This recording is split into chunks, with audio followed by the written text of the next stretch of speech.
தீர்மானிக்கக்கூடிய அரசாங்கத்துக்கு வாக்களிக்கிற இந்த நாள் வந்து முக்கியமான நாளாக இருக்குது. ஸோ இந்த தடவை வாக்கு எண்ணிக்கை கொஞ்சம் அதிகமாக இருக்குன்னு கேள்விப்பட்டேன். நானுமே வெளியூர்லேருந்து தான் வந்தேன். அதை லேட் ஆயிடுச்சு.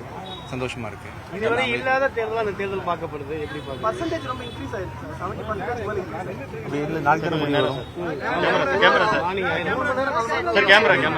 ரொம்ப சந்தோஷமாக இருக்குது. நிறைய மக்கள் வந்து இந்த தடவை வந்து ஓட்டு போடுறது ஆர்வம் காட்டுறது சந்தோஷமாக இருக்குது. சார் என்ன காரணம்னு நினைக்கிறீங்க சார்? ஏன்னா எப்போதும் இல்லாத அளவுக்கு வாக்குப்பதிவு அதிகரிச்சிருக்கு. இதுக்கான காரணமா இல்லை, போன தடவை வாக்குப்பதிவே அதுக்கு முந்தின வாக்குப்பதிவோடு அதிகமாக வந்தது தான். ஸோ நாளாக மக்களுக்கு வந்து ஒரு ஓட்டு போடுறது நம்ம கடமைன்ற உணர்வு வந்துகிட்டே இருக்குங்க. எஜுகேட்டட் பீப்புள் அண்ட் அவேர்னஸ் இதை பற்றி ஓட்டோட முக்கியத்துவத்தை பற்றி அவேர்னஸ் அதிகமாக இருக்குன்றதா நம்ம இந்த முறை போலிங் அதிகமாக இருக்கு. அதே போல வந்து போட்டியிடக்கூடிய எண்ணிக்கை 4 முனை போட்டி 5 முனை போட்டியாக மாதிரி இருக்கு. இதெல்லாம் எப்படி பார்க்குறீங்க? அது நாளைக்கு தான் தெரியும். நீங்கள் சொல்கிற ஒரு விஷயம்லாம் வந்து பார்த்தீங்கன்னா நம்ம கவுண்டிங் எடுக்க போகிறாங்க இல்லையா, அன்றைக்கி வந்து தெரிஞ்சிடும் எவ்வளோ அதிகமாக இருக்குன்னு சொல்லிட்டு.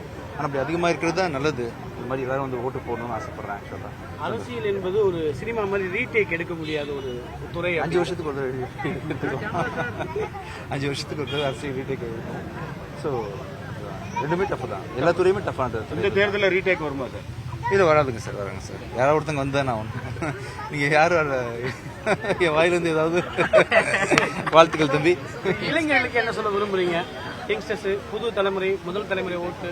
இல்லை, மொத்தத்துக்கு நான் சொல்ல விரும்புகிற விஷயம் என்னென்னா, அயல்நாடுகளில் நிறைய ஊரில் நீங்கள் பார்த்துட்டு இருக்கீங்க இல்லையா, எவ்வளோ வார்கள், போட்டிகள், பொறாமைகள், பிரச்சனைகள், சண்டைகள்னு அமைதி இல்லாத சூழ்நிலைகளில் பல கண்ட்ரிகள் இருக்குது. அந்த கண்ட்ரிகளில் கம்பேர் பண்ணும்பொழுது இந்தியா என்ற நாடு வந்து உண்மையாகவே சின்ன சின்ன தவறுகள் அங்கங்கே நடக்க தான் செய்யும். இப்போ உங்கள் வீட்டுக்குள்ளே யாரும் காவல் காக்க முடியாது. உங்கள் வீட்டை நீங்கள் தான் பார்த்துக்கணும். உங்கள் தெருவை நீங்கள் பார்த்துக்கணும். நம்ம குடும்பத்தை பார்த்துக்கணுன்ற மாதிரி ஒரு அரசு வந்து எல்லா விஷயத்தையும் இறங்கி செய்ய முடியாதுன்றதுனால நாட்டை நல்லா வச்சுக்கிறதுல மக்களுக்கும் பெரிய பங்கு இருக்குது. ஆக்சுவலாக பொதுவாக நம்ம எப்படி பழகிட்டோம்னு சொன்னால் இல்லை எதுவாக இருந்தாலும் கவர்மெண்ட்டுக்கு மட்டும் பேசியே பழகியாச்சு. ஆக்சுவலாக அப்படி கிடையாது. வந்து நம்ம மக்களுக்கும் பெரிய பங்கு இருக்குது. அரசியல் செய்கிறதே மக்கள் தான் அப்படின்னு என்னோட பெரிய பொது கருத்து. ஆக்சுவலாக அரசியல் செய்கிறதுல அரசு வந்து நமக்கு உதவியாக தான் இருக்குது. மக்கள் தான் அரசியல் செய்கிறாங்க.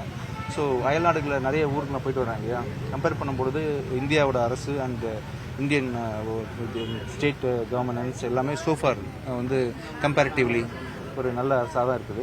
இதுக்கு ஃபியூச்சரில் வர அரசும் அதே தான் செய்ய போகுது. ஸோ அப்படின்னா ரொம்ப வெகு நாளாகவே வந்து கவர்மெண்ட் வந்து நல்லா தான் இந்தியாவை கொண்டு போயிட்டுருக்கு. அவங்களால முடிஞ்ச வரைக்கும் பண்ணுறாங்க. யாருக்கும் வந்து தப்பான ஒரு விஷயம் பண்ணுன்ற ஐடியாலாம் கிடையாது. ஆக்சுவலாக நல்லா பண்ணிகிட்டு இருக்கிறாங்க. அது தொடர்ந்து யார் வந்தாலும் செஞ்சுட்ருக்குறாங்க, செய்வாங்க.